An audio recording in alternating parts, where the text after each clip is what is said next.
Bonjour, bonsoir, ça dépend l'heure à laquelle vous allez suivre la vôtre. La championne, autrement dit, Dikina Donekanda Onotetela, Kema Fumbe, en direct de la Suède. Un grand coucou, n'abonné nyonso Dikina TV.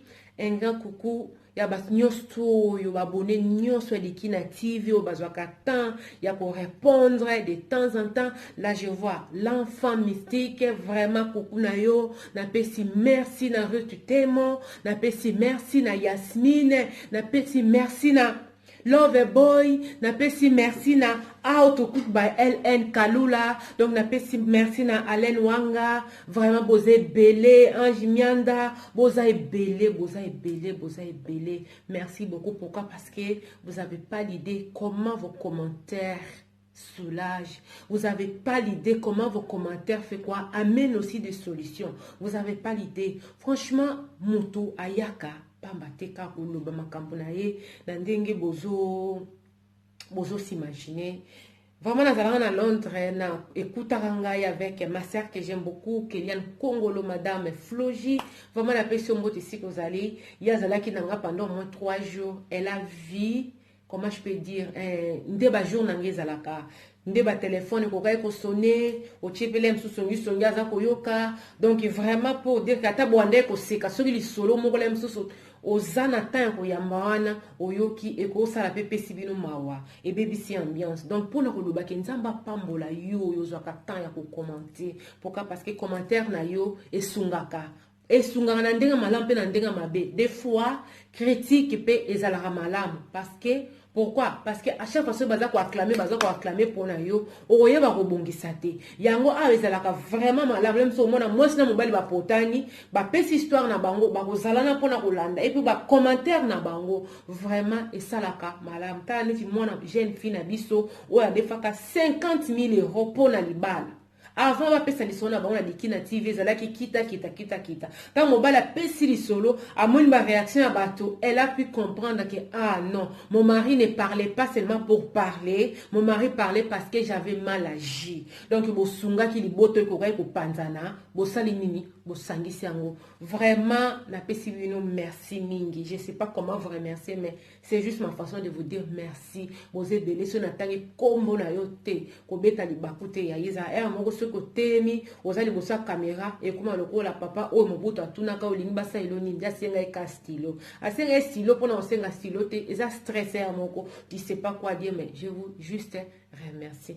Merci infiniment pour la soutien vous allez komemela la championne la soutien vous allez komemela Dikina TV na yena li solo ya jeune garçon ya beauté à mascara oyo biso basi ya 21e siècle to komana nguba mama na biso banya ko kanga suki ya singa bazalaka plus naturel par rapport ya biso mais biso donc transformation zo la makasi par rapport ya ndenge na biso toza naturel na ndenge tozo la après avoir ko se maquiller abia lingaka fille moko boye na ba Paris na bino soki 18e kuna abia lingaka fille moko boye bandi déjà ko lingana pe na mwasi donc li solezo kende penza pourquoi garçon zalaki na ba 29 ans donc c'était le temps pour lui de faire quoi? Il y a un sérieux pour s'engager. Donc, la fille vraiment, à ce peu-là, qui n'est pourquoi mon qui est fête, mon anniversaire, il y a famille. Donc, elle a aimé la fille, bah, c'est partagé, bah, numéro na bango. Donc, bah, comment qui n'a contact air, tout. Donc, bah, il y a un 3e rendez-vous. Donc, la fille a confirmé leur relation. Nda sala qui nini, a vu photo, la fille, a tenu un profil, na il y a WhatsApp. A tenu un profil à WhatsApp. Bino boyu ba jeune na biso lelo donc vitesse ya TGV donc olinga lelo ceux qui na meki ko boya ko buka lobby obo donc ceux qui linga lelo ceux qui lelo raté il ba 3 jours c'est belle photo ko ya to pengwa na contrôle technique ou comment mélanger n'importe comment n'importe quand donc c'est un peu ça moi na mobile ya lobby to pesa komba moi mobile junior à lobby yaya abenga yaya. Pourquoi? Parce que naza pays par rapport na yeza la tekio non naza yaya par rapport à naye par rapport à âge lui il a 29 ans moi j'ai plus que 29 ans donc voilà alobi yaya donc c'est un peu ça la fille bah comment qui déjà kobima mais tangu azui photo hein azui copine na ye photo ezaki tellement jolie que atia ngo na profil na ye ya WhatsApp. Tant atia na profil ya WhatsApp, bato musu batalaka te, bato musu bayeba que la championne a changé profil. Bayeba que Dadorine Kiana a changé profil. Mianda Velège a salini a changé. Donc c'est un peu ça. Ba camarade na camarade moko ayeba ki copine wana elongo eza wana na profil.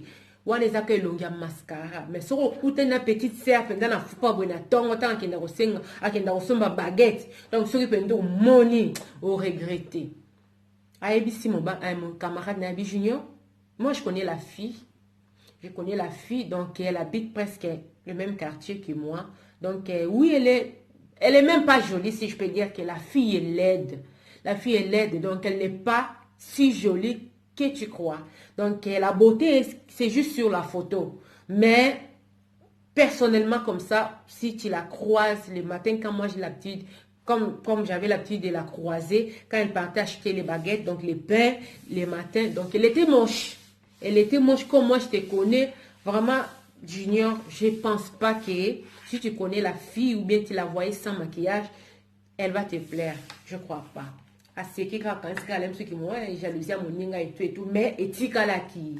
Etika la qui. Mon ninga Junior, mais moi, il y a du monde à moi, si wana. Photo yo tient na nani na profil na yo, ya fille wana. Donc, ça, le quoi la moi, ina boto. Ils ont concordé. Te pourquoi ngana kuta na kana moi, si yana, na tongo, donc, na tongo, tanto la mukaka, tanto zakane longi anini, oh, ya basanto.